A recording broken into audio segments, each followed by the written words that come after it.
حديث معاذ بن أنس رضي الله عنه أن النبي صلى الله عليه وسلم قال: من كظم غيظا وهو قادر على أن ينفذه دعاه الله يوم القيامة على رؤوس الخلائق يوم القيامة، فخيره من أي الحور شاء.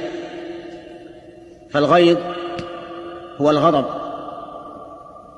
الغضب الشديد يسمى غيظا.